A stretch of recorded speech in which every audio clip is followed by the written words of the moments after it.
So today we'll be diving back into the Mysterio Family versus King Corbin storyline because there's a lot of missing pieces and issues going on with that story. We'll also go over the reveal by Kurt Angle that Brock Lesnar used to have his pilot living at his house in his basement. Don't forget to subscribe with all notifications on if you're new, and drop a like below. Let's start things off with this Mysterio Family versus King Corbin storyline. Smackdown is a great overall show, and a majority of fans feel like it's levels ahead of Monday Night Raw. But this is one Smackdown story that's a little inconsistent, hard to follow, and constantly has pieces of the storyline missing. So the Mysterio Family started a feud up with King Corbin shortly after Seth Rollins went away. The Mysterios and Corbin were feuding for a few weeks, and due to his storyline with the Mysterio Family, King Corbin had the opportunity to introduce the Knights of the Lone Wolf, Blake and Cutler. These two made their SmackDown returns alongside Corbin and seemed to be serving Corbin as his henchmen. They helped him against Murphy and the Mysterio Family several times. There was even a backstage interview with them to properly reintroduce them to the audience. But Aalyah, Murphy, Rey Mysterio, and Dominik all went missing for several weeks, so we never saw a continuation of that storyline. Rey and Dominik then returned during the SmackDown Gauntlet match, and that's when Corbin reignited his feud with the Mysterios. There's one big problem though, and that's the fact that there's so many superstars missing from when this feud first started.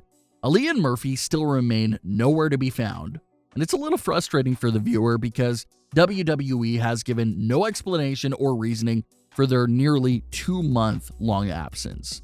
Now on the other side, the newly introduced Knights of the Lone Wolf have also gone missing for several weeks now.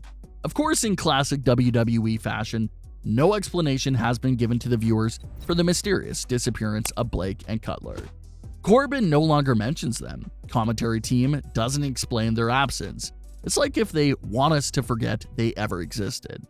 This is why it's extremely hard to take WWE seriously as a storytelling show, because they'll introduce something to you on television, then decide the very next week, nah, we don't really like that idea anymore, and completely scrap it after they've already introduced it to the audience. That's the main issue here. If they didn't really believe in King Corbin's henchmen, then they should have never introduced them in the first place until they were absolutely sure about their direction for them.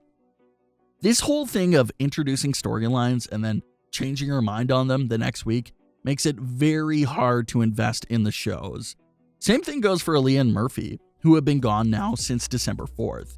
Obviously, Aalyah is on some sort of part-time deal, so it makes sense if she's gone a while in between her appearances. But for a full-time superstar like Murphy, his absence doesn't make sense, at least from a storyline perspective. Why isn't Murphy out there helping Rey and Dominik with Corbin? The viewers have all these sort of questions because these key characters in the storylines just disappear with no explanation given at all, so it leaves you with nothing but questions. Obviously, it doesn't seem like WWE has any plans for Murphy and Aalyah anymore, and fans are wondering if we're ever going to get a closure to that storyline. Are they still together? Have they split up? Is Aalyah going through a heartbreak? That's the idea that some fans have pitched, that if WWE isn't going to do anything with Aalyah and Murphy anymore, that they should have Aalyah and Murphy break up on television to finally put an end to that storyline and bring Murphy back. Even if WWE is done with that story, it just feels like they have to address it once Murphy is back. If he comes back without Aalyah, everyone is going to say, okay, Murphy is back, but where's Aalyah? So that's why they're going to have to give us some sort of answer for what's going on with Aalyah and Murphy. Just little small flaws in the storyline for missing superstars, to WWE's lack of explanation for those missing superstars. Those are the flaws here with this storyline.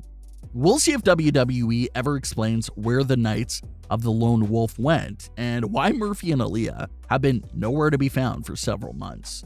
What are your thoughts on all of these missing superstars from this storyline? Should WWE just put an end to the Aalyah and Murphy storyline and bring them back? Everyone knows that Brock Lesnar is not a fan of traveling at all. This is why he's worked on such a limited schedule with the WWE since he's been back with the company. He just wants to be at home with his family, which everyone can understand and respect. One of the things Brock Lesnar seems to dislike the most was the actual airports and that whole situation of traveling back and forth. Kurt Angle recently had this to say on his podcast about what Brock Lesnar did to make the traveling life easier for himself. Well, he hated travel so much, he bought a private plane so that he wouldn't have to go to airports. He hired a pilot, and his pilot lived in his basement. He set himself up really good, and you know he didn't like to travel. He didn't want to be on the road all the time. I mean, that's the reason why he stopped wrestling. That's why he tried out for pro football.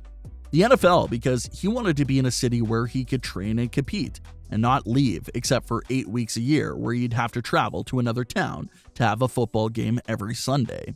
So it was less travel and more at home. That's what Brock likes. He likes to be at home. Everything Kurt Angle said basically checks out when you really think about it. It makes sense that Brock Lesnar first left WWE because being on the road all year long and getting no time at home clearly wasn't the lifestyle for him, so he wanted out.